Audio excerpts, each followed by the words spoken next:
Assalamu alaikum students. The Knowledge School, Kite Campus, Subject Biology, Class 10th, Chapter number 1, Lecture number 1, Gaseous Exchange. Chapter number 1 है Gaseous Exchange. सबसे पहले हम discuss करते हैं कि gaseous exchange का क्या मतलब है. गैसियस एक्सचेंज का मतलब है transfer of gases from one organism to another organism. ठीक है, ये सबसे पहले हमने जो भी चैप्टर पढ़ना है, जो भी हमने टॉपिक पढ़ना है, उसके मतलब का पता होना चाहिए. तो gases exchange mean transfer of gases from organism to their environment और transfer of gases from one organism to another organism. उसके बाद हम डिस्कस करते हैं cellular respiration.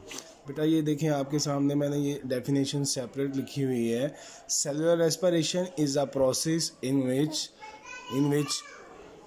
carbon hydrogen bond in the food are broken by oxidation reduction reaction and the energy is transformed into the ATP.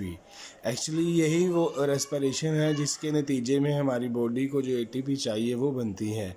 Cellular respiration mean ये cell के अंदर हो रही है. तो ये है सेलुलर रेस्पिरेशन.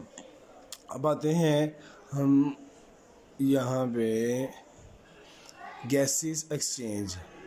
तो जैसा कि उधर हमने डेफिनेशन पढ़ी है, सेलुलर रेस्पिरेशन एक यूनिवर्सल प्रोसेस है जिसमें ऑर्गेनिज्म लार्ज मॉलिक्यूल की ब्रेकडाउन करते हैं जिनके पास कार्बन हाइड्रोजन बॉन्ड हो. जब इन बॉन्ड की ब्रेकडाउन होती है, जब इन फूड पार्टिकल्स की ब्रेकडाउन होती है, तो इसके नतीजे में तीन चीज़ें बनती हैं जो हमारे पास प्रोडक्ट आती है. वो है कार्बन डाइऑक्साइड, वाटर और ATP को हमारी बॉडी की एक्टिविटीज़ के लिए इस्तेमाल कर लिया जाता है. जो वाटर है हमारी बॉडी के सेल में अब्जॉर्ब हो जाता है और यही कार्बन डाइऑक्साइड है जो हम ब्रीथिंग के दौरान बाहर निकालते हैं. जैसा कि ये देखें, यहाँ पे भी डेफिनेशन मेंशन है.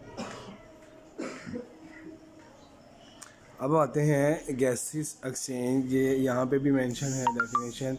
Taking in oxygen and giving out of carbon dioxide is termed as gaseous exchange. The term breathing is used for the process through which animals take air in their body to get oxygen from it and then give out the air for getting rid of carbon dioxide. The breathing and respiration are not synonyms. Respiration involves the mechanical and biochemical process, whereas breathing is only the mechanical or physical process of the exchange of gases. तो ये cellular respiration और breathing की हमने definition पढ़ी है. अब हमने देखना है कि लिविंग ऑर्गेनिज्म में किस तरह गैसेस का एक्सचेंज होता है. तो सबसे पहले हम डिस्कस करते हैं gases exchange in the plants. Plants जो है वो किस तरह गैसेस का एक्सचेंज करते हैं. तो प्लांट्स हैव नो ऑर्गन और system for the exchange of gases with the environments. Plants के पास कोई भी स्पेशल ऑर्गन या कोई सिस्टम नहीं होता गैसेस के एक्सचेंज के लिए. Every cell of the plant body exchange gases with the environment by its own. The leaves and young stem have stomata in their epidermis. अब व्हाट इज स्टोमेटा, ये देखें, स्टोमेटा की भी मैंने सेपरेट डेफिनेशन लिखी हुई है यहाँ पे. Stomata are the narrow opening present on the epidermis. It is guarded by the guard cell which are bean like in the shape. Actually stomata small pores होते हैं लीव्स के अंदर है जिनके ज़रिए प्लांट्स जो है वो गैसेस का एक्सचेंज करते हैं. The gases exchange occur through the stomata. The inner cell of leaves and stem also have air spaces among them which help in the exchange of gases. Leaf cell face two situations during the daytime when the mesophyll cell of leaves are carrying out photosynthesis and respiration side by sides. जो plants हैं, जो leave हैं, उनको दो condition का सामना करना पड़ता है, दिन टाइम और रात time. During the daytime when the mesophyll cell of leaves are carrying out photosynthesis and respiration side by side, oxygen produced in the photosynthesis is utilized in cellular respiration. Similarly, carbon dioxide produced during cellular respiration is utilized in the photosynthesis. Means के photosynthesis के दौरान जो oxygen produce होती है वो respiration में इस्तेमाल हो जाती है, और रेस्पिरेशन में जो कार्बन डाइऑक्साइड इस्तेमाल होती है वो फोटोसिंथेसिस में इस्तेमाल हो जाती है।